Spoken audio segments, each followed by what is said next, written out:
Olá, bom dia a todos. Vamos chegando, vamos entrando. A casa é sua e hoje nós vamos falar de um assunto que tem tudo a ver com a conexão direito e psicanálise. Nós vamos falar sobre o gozo. O gozo, uma expressão psicanalítica ressignificada, reinventada por Lacan. E enquanto isso vocês vão chegando, Ivan, Lucas, Olavo, obrigado Olavo, meu aluno lá do curso Clínica do Direito, Janaína, estou vendo aqui vários alunos do curso, Letícia, obrigado Letícia, eu aqui recebo vocês de muito bom grado, e Maria Cristina. Bem, vamos lá, enquanto já temos um número suficiente para começarmos a falar. Bem, vamos lá.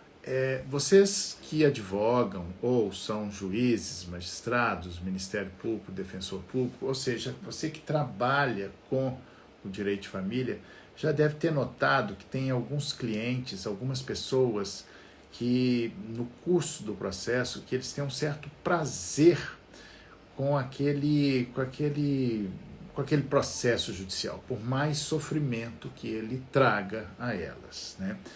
Eu, na minha experiência de advocacia, de quase 40 anos, eu verifico isso e comecei a estudar psicanálise para entender o que é que tem por detrás daquilo, por que as pessoas gostam daquilo, né? Por que as pessoas gostam de sofrer.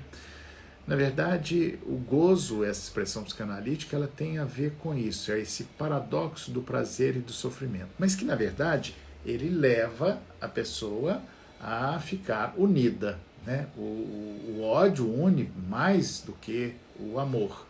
Muitas pessoas ficam unidas pelo ódio, né? Falando popularmente, falar desse processo judicial, desses processos judiciais litigiosos, né, que são verdadeiras histórias de degradação do outro, onde os clientes chegam para nós e sempre dizem: só quero os meus direitos, mas estão sempre com a sensação de que estão sendo enganados, né? E quando não ganha, a culpa até às vezes acaba sendo do advogado, né? Porque é muito mais fácil colocar no outro a culpa pelas suas mazelas, porque enquanto eu estou colocando no outro, eu não me responsabilizo. E aí é que entra uma grande contribuição da psicanálise para o nosso exercício do direito, seja como advogado, promotor, juiz, que é nós, profissionais do direito, não podemos nos permitir ser instrumentos do gozo do cliente, né? Isso é a nova ética da advocacia. Bem, para entender isso, então, vamos desvendar esse mistério, vamos desvendar, aliás, esse mistério, esse conceito, o conceito de gozo, né? Vocês também já devem ter notado que o processo judicial é a materialização de uma realidade subjetiva, né? Os processos, as pessoas colocam ali todas aquelas questões e o processo judicial, ele é isso, é a materialização de uma realidade subjetiva. Tanto que o nosso desafio como profissionais é pegar toda a confusão dessa subjetividade e transformá-la em objetividade. Por isso que nós podemos dizer que o nosso escritório é uma clínica do direito, né? Eu tenho uma clínica do direito, já falei sobre isso, e alguns conceitos de psicanálise nos ajudam muito a entender esse novo, o direito de família contemporâneo, né? E nós vamos advogar, vamos exercer o direito de família com muito mais prazer, com muito mais alegria. Não é fácil, não é simples, mas é possível a partir dessas novas concepções. Então vamos lá. Eu trabalhei esse conceito de gozo, né, porque o gozo ele é uma expressão inicialmente jurídica, né? Essa expressão que surge no século XV, né, e para nomear a ação de fazer o uso de um bem e retirar dele as satisfações proporcionadas por ele, né? E foi aí que ele ganhou essa dimensão jurídica, gozo de férias, né? Direito de gozar de um bem, né? Bem, aí quando foi em 1503, mais ou menos, essa expressão ela foi enriquecida, ela ganhou uma outra dimensão e passou a ter essa noção mais hedonista de prazer, né? Tal como, então nós usamos a expressão gozo no sentido jurídico, o gozo de direitos, mas também o gozo no sentido do prazer, né? Bem, e o que isso tem a ver com a nossa história aqui hoje? Bom, juridicamente, como eu disse, significa o desfrute da coisa, tanto é que a noção de usufruto, ela advém daí, do uso e gozo. Bem, mas esses processos judiciais, isso no sentido jurídico, mas aí Lacan, a partir da observação de processos judiciais, ele trouxe para a psicanálise o sentido de gozo, que é essa dimensão do prazer e do sofrimento, ou melhor, esse paradoxo do prazer e do sofrimento. E o Lacan falou uma coisa muito interessante, ele diz que o gozo tem apetite de morte, ou seja, o gozo é mortífero. Bem, mas vamos entender o que é esse gozo, né? O litígio, por exemplo, que é uma forma de não separar, ao contrário do que se diz, ó, vamos litigar para separar. Não, o litígio é uma forma de não separar, porque as pessoas permanecem unidas pelo ódio, né? Pelo gozo com o sofrimento. Bem, vamos entender um pouco esse sentido, essa expressão gozo, no sentido psicanalítico. No sentido psicanalítico, que é esse paradoxo do prazer e do sofrimento, mas vocês podem pegar um exemplo prático. O alcoólatra, o drogadito, né? Aquele que todo mundo, que toda segunda-feira fala, parei de beber, mas não consegue parar de beber. Na terça, na quarta, já cai de novo. Porque isso é inconsciente. Inconsciente é um outro conceito jurídico que eu até tenho aqui nesse meu dicionário, eu estou pegando isso aqui a partir desse conceito que eu trago aqui no dicionário, e claro, quem quiser aprofundar mais, lá no curso a gente fala disso dando exemplos, mas eu posso dizer que às vezes a própria gula é um gozo, né? Eu quero emagrecer, não consigo emagrecer, mas não sei porquê, porque dizem que a comida tem 3 fases, a fase primeiro da necessidade, que eu como para satisfazer, né, as minhas necessidades vitais, a segunda a fase do prazer, e a terceira que é a fase da gula, que é essa que eu não consigo às vezes ficar livre dela. Isso é o gozo.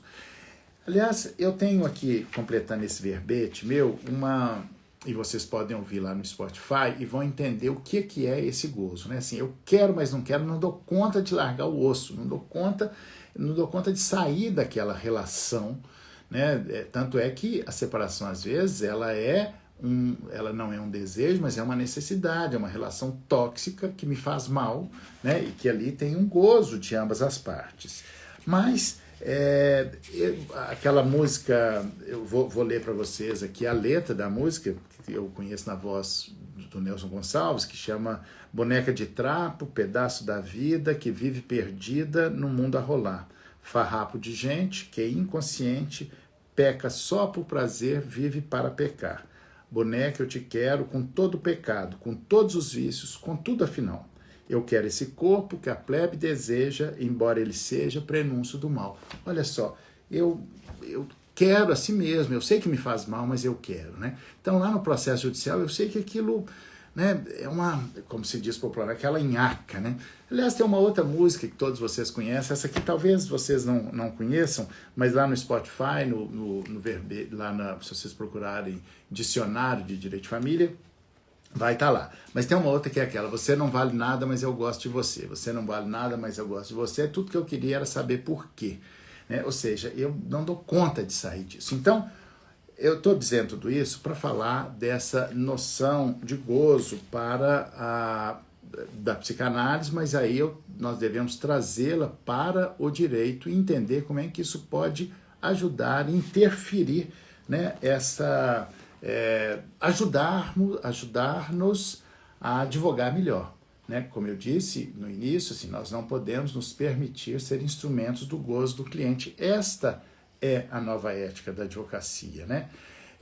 Porque quando os clientes dizem, né, só quero os meus direitos, né, eles só vão em nome dessa busca de direitos e acha que tem sempre razão, que o outro que quer submetê-lo a isso, né? Então esse assujeitamento ao gozo, que é a alienação do sujeito, né? Eu estou preso nessa cadeia aí. Como fazer isso? Quer dizer, como que nós, advogados, podemos ajudar os clientes a sair disso? Porque todos nós temos o nosso gozo, aquele que nós não conseguimos sair dele, né? É uma repetição, nós repetimos coisas que não gostaríamos de repetir, né? Mas uma das grandes contribuições da psicanálise para a prática jurídica é que, ao nos revelar essa outra realidade, né? Essa realidade subjetiva, que tem razões inconscientes, se é que o inconsciente tem alguma razão, é que nos faz quebrar essa máxima: o que não está nos autos não está no mundo, o que não está no mundo dos autos não está no mundo. O direito de família não é assim que funciona. Aliás, é exatamente o que não está no mundo dos autos que determina tudo aquilo, né? Então, ao trazer para nós a psicanálise, ao nos revelar esta outra cena, o sujeito do inconsciente, nessa subjetividade, é que nós vamos poder entender melhor esses processos judiciais. Vocês devem ter vários clientes, né, que estão ali, que acabam um processo, mas aí quer arrumar outro processo, ele não consegue terminar nunca aquela briga, né? Por que isso? O que tem, como diz o Chico Buarque, o que será que me dá, que dá dentro da gente, que não devia, desacata a gente a revelia? Quer dizer, o que será que será? Né? Todos conhecem esta música. Mas também recomendo, dentro dessa linguagem da psicanálise e da arte, se vocês quiserem entender um pouco mais sobre isso, né, o que é o gozo. Claro, vamos entender o gozo nesse sentido psicanalítico, que é o que está na vida, e depois nós vamos trazer isso para o direito. Alguns filmes podem ajudá-los a isso, né, que está lá no meu livro Direito das Famílias, na filmografia. Tem um livro que eu indico lá, tem um que é O Império dos Sentidos, que é um filme vendido, entre aspas, inicialmente como um filme pornográfico, porque é a história de uma relação sexual de um homem e de uma mulher, que vai até o máximo do prazer, né? Até onde vai aquele prazer. E tem um outro muito bom também, que eu gosto, do Almodóvar. Aliás, ontem eu falei de um filme do Almodóvar, que é Madres Paralelas, né, que fala das famílias mútuas, e eu queria lembrar de um outro, é um filme mais antigo dele, que chama O Matador, que fala também desse gozo, né, desse prazer com o sofrimento. Como é isso? E a partir do momento que nós trazemos isso para a nossa consciência, nós vamos fazer melhor, nós vamos entender melhor a nossa prática jurídica, e principalmente para não nos permitirmos ser instrumentos do gozo do cliente.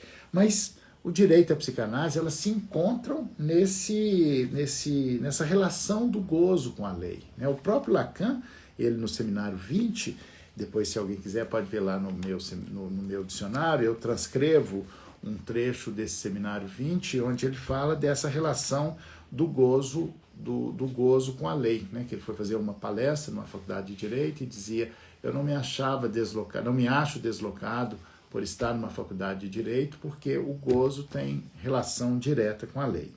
Então, em síntese, o gozo envolve essa satisfação pulsional e o seu paradoxo do prazer e do desprazer.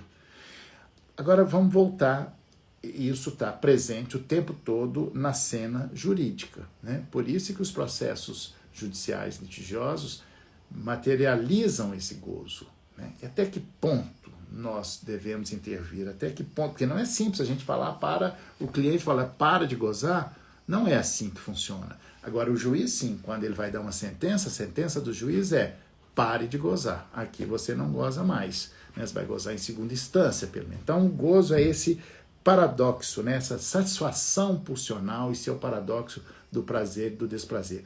Todos nós temos um gozo. Enxergar o do outro é mais fácil, o meu é mais difícil. Qual é o seu, né? Qual é o de cada um que está aqui? O que vocês repetem que não gostariam de repetir? Então, o cliente é isso. Quando ele está ali na cena jurídica, nos procura, né, por exemplo, alienação parental, que na base está um ressentimento, não deixa de ser um gozo, embora quem faz alienação parental não se reconhece nesse lugar de alienador. Por isso que não adianta a gente falar para o nosso cliente, olha, você está fazendo alienação parental. Não adianta, ele não se vê naquele lugar. Né? Mas alienação parental é um outro assunto que nós podemos até voltar a falar aqui.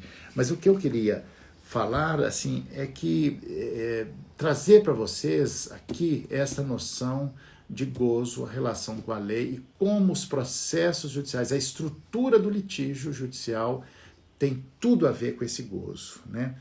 Bom, e para finalizar, qual é essa relação do gozo, qual a diferença entre gozo e desejo, que são conceitos, né? Lá tem aqui no meu dicionário, no meu curso, eu falo, a gente aprofunda e traz exemplos assim, desses conceitos importantes, que eu digo que são conceitos fundamentais para advogar em direito de família, que é trabalhar com direito de família, porque pode ser magistrado, juiz, magistrado, Ministério Público, defensor público, etc., e todos os profissionais que trabalham com direito de família, que é desejo, gozo inconsciente, sexualidade, né?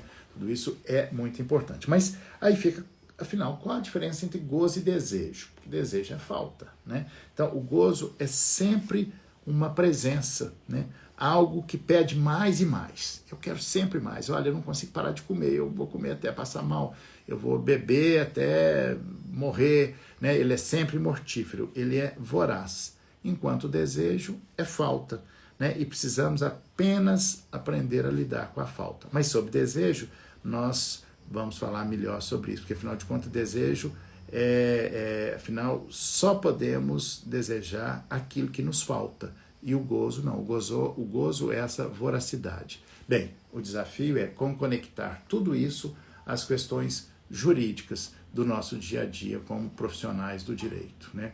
Então é isso aqui, ficamos por aqui nessa nossa live rápida, diária, de 12h03, mas hoje à noite tem mais. Eu encontro vocês aqui para poder falar sobre, aliás, para responder perguntas. Já chegaram muitas, mas ainda dá tempo de mandar. Espero vocês. Até mais tarde. Obrigado pela presença.